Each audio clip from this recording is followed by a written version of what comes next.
And click a thingy and go.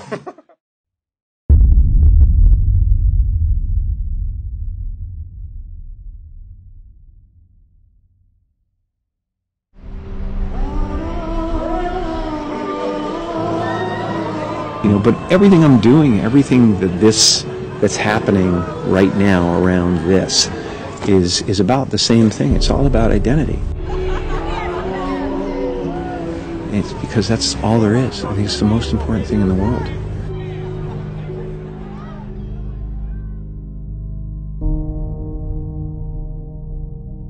Brown is best known for The Da Vinci Code, one of the best-selling novels of all time.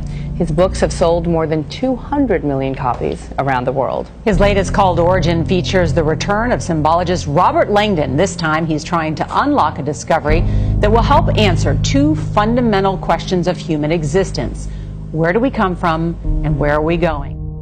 As an actor, you play characters, and then if you go deep enough into those characters, you realize that your own character is pretty thin to begin with. You know? And then you suddenly have this separation and go, well, who's Jim Carrey? Oh, he doesn't exist, actually. When you talk about artificial intelligence, because the character Winston was so good, Dan, I had to keep flipping back to make sure, are we sure this guy's not a human? Right. He was so real in the way that he thought and the way that he behaved. What is the message you're trying to send to us there? Because after a while, it scared me a little bit that the guy was so clear to me that I thought I knew him. I do believe in manifestation, power of that kind of stuff, but I don't believe that any of it matters.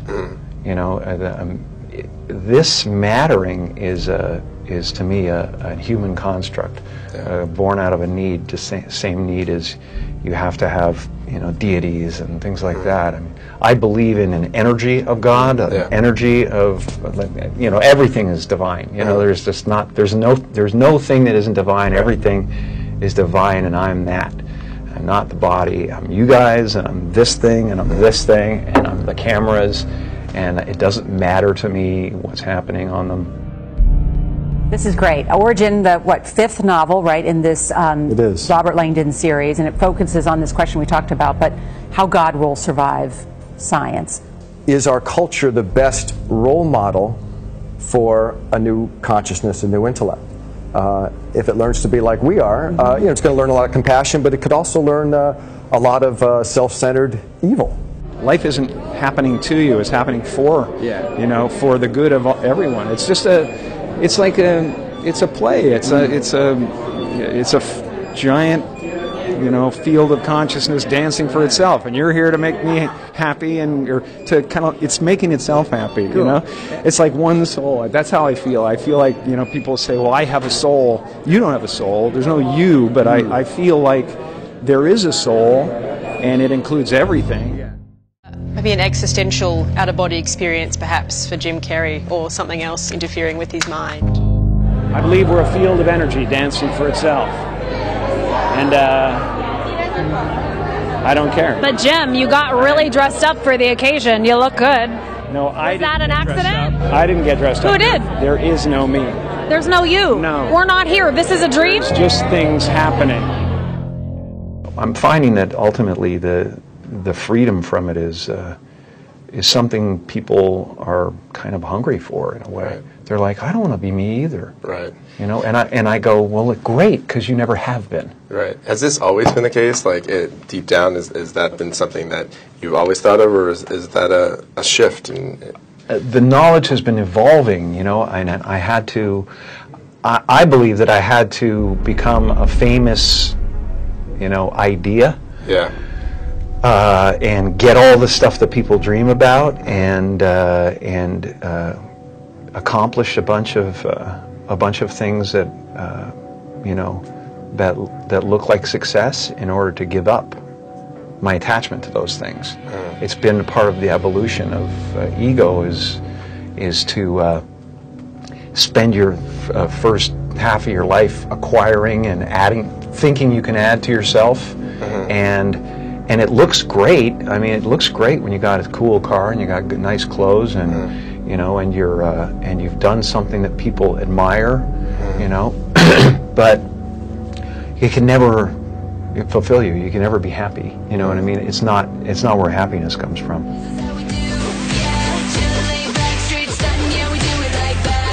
There aren't too many people who this guy can't make laugh. He starred in over 40 films, and we all have our favorite. Yes, from The Mask to The Cable Guy. Hello, Mama. Liar, Liar, Batman Forever. Joygasm! Bruce Almighty, Yes Man, Dumb and Dumber. Want to hear the most annoying sound in the world? The Truman Show, Me, Myself and Irene, then the more serious Number 23. And of course the one that pretty much started it all, Ace Ventura, Pet Detective. Did you have any trouble getting in? No, the guy with the rubber glove was... You know, you're talking about like Jim Carrey the man, Jim Carrey the performer. Are you more comfortable as one or the other, or is that like, are they even mutually exclusive? I don't exist. So they're all characters that I played, including Jim Carrey, including Joel Barish, including any of those things. They're all characters. It told us the story of a man who stepped through his life from a child to becoming a hugely successful comedian, also with appearances on Saturday Night Live and David Letterman. I was just playing bad guy wrestler, you know, and it's just a role. It's not me. Jim Carrey was a less intentional character, right? Because I thought I was just building something that people would like, but it was a character, you know. So it's, you know, I played the guy that was free from concern, so that people who watched me would be free from concern, you know. And then at a certain point, you go like, okay, well, that's great. And I thought I had become Andy Kaufman, but there was no me actually at the end of it all.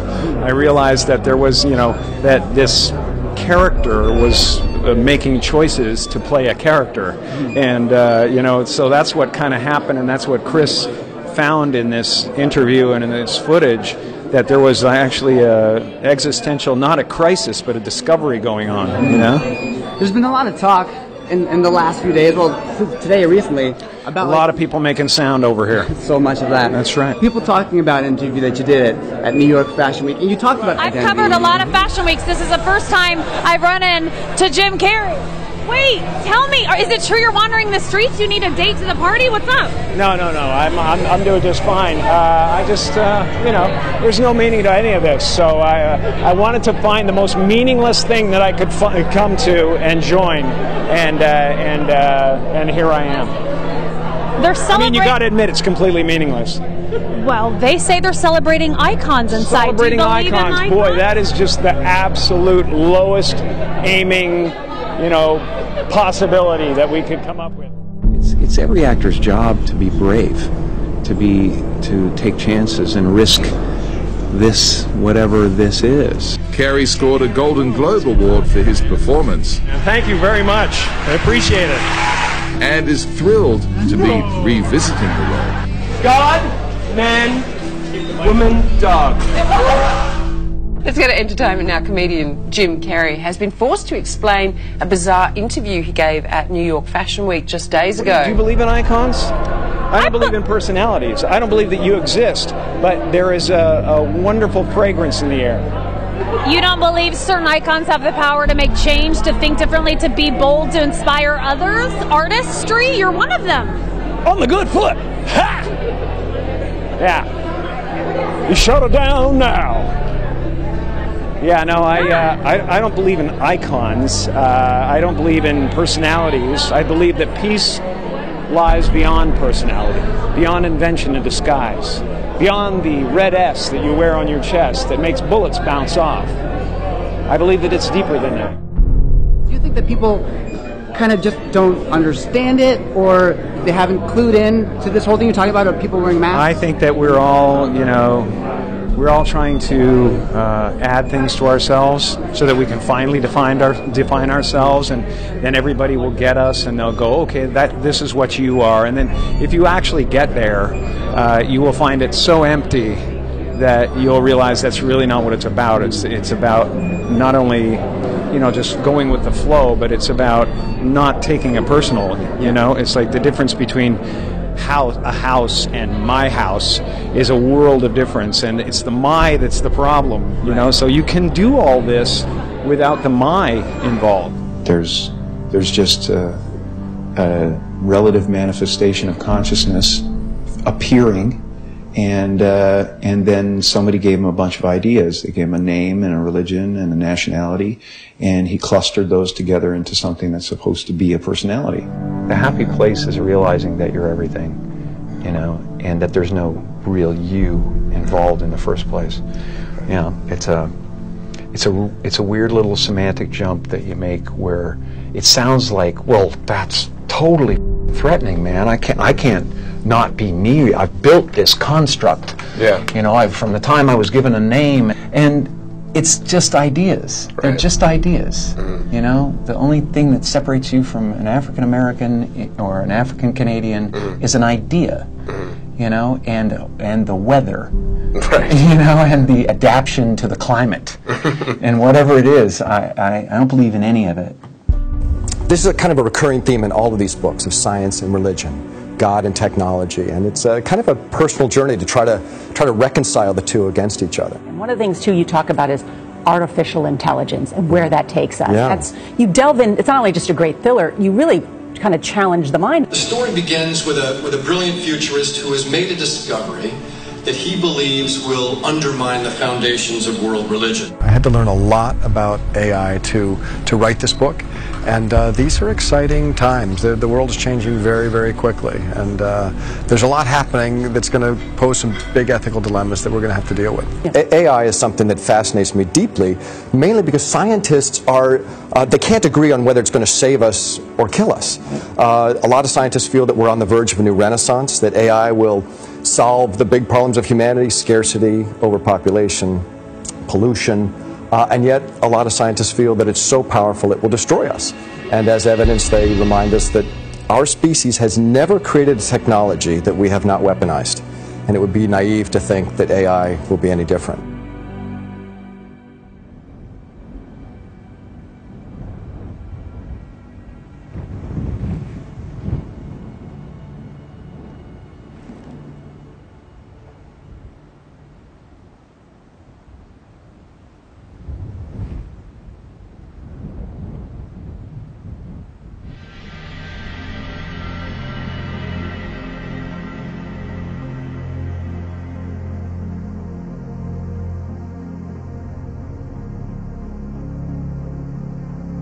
But Dan, you also said something interesting to me, that with religion, we're always looking up. And in this era of the smartphone, we're always looking down. We are. And that was a fascinating thing, to talk to both scientists and theologians while researching this book, and understanding that technology is changing the way we interact as humans.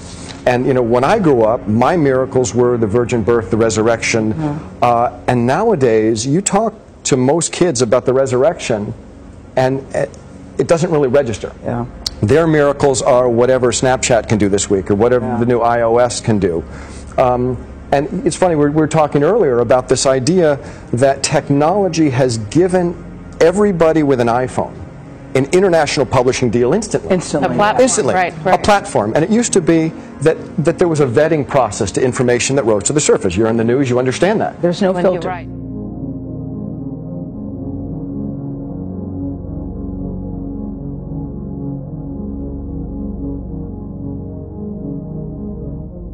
I mean, throughout time, like Andy, like Lenny Bruce, like breakthrough people, artists and whatever, refused to wear the mask. Although Andy was putting masks on, those who wish to masquerade for the rest of this virtual game sometimes are made really uncomfortable by it. And that's kind of the experience I had, trying to get back to myself. And then when I finally did get back to who Jim Carrey was, I was like, well, this is optional. And, you know, I'm not really going to stick in here too long. I'm going to play with it. You know, this is a great avatar. I enjoy it. Couldn't beat it, really.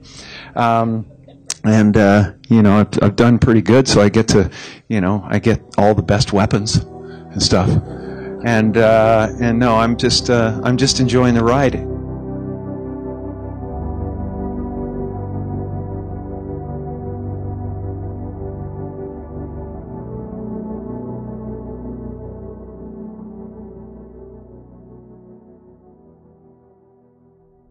everything I'm doing, everything that's happening right now around this is about the same thing. It's all about identity.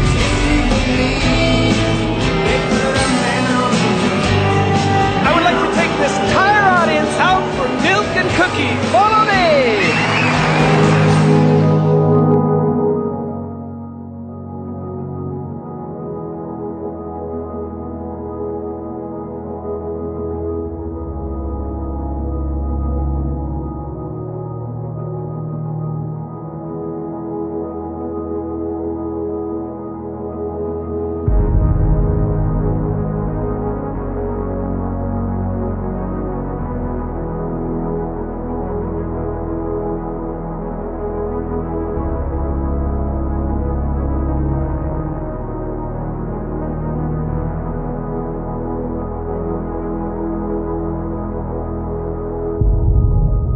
And when you wake up in the morning and you feel like I'm the universe, you don't have to reach for the stars. You know, you can just let life happen. Yeah. And walk through the doors. You know. We'll have to wrap that. Sorry.